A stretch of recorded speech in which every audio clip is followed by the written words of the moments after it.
गोछिया बाजार माँ।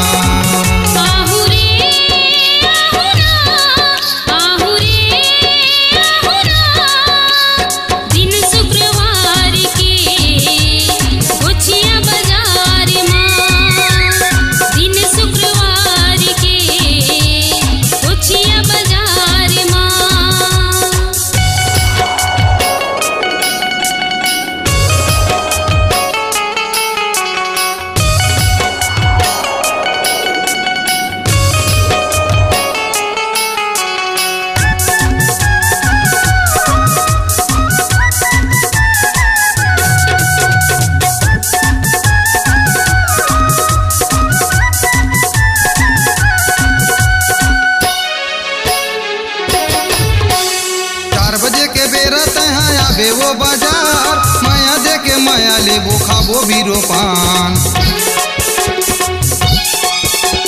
4 बजे के बेरा तहाँ आबे वो बाजार माया दे के माया लेबो खाबो बीरो पान। माया दे के माया लेबो खाबो बीरो पान। आबे वो आबे ना आबे वो आबे ना दिन शुक्रवार के गोछिया बाजार माँ। दिन शुक्रवार के गोछिया बाजार माँ।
गोछिया मोरे गाँव मन्नू कौसी कैथे टूरी घर में लीम के छाँव।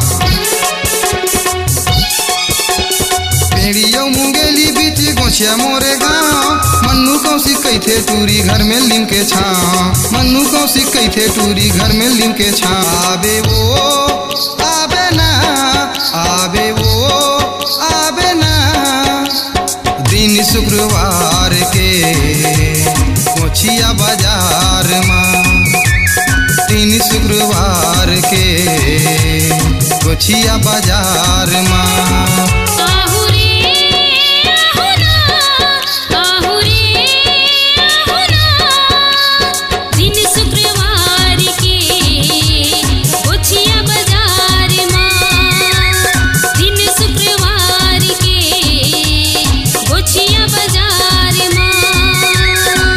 शुक्रवार के गोछिया बाजार माँ। दिन शुक्रवार के गोछिया बाजार माँ। अपनी आवाज को दीजिए एक नया मुकाम।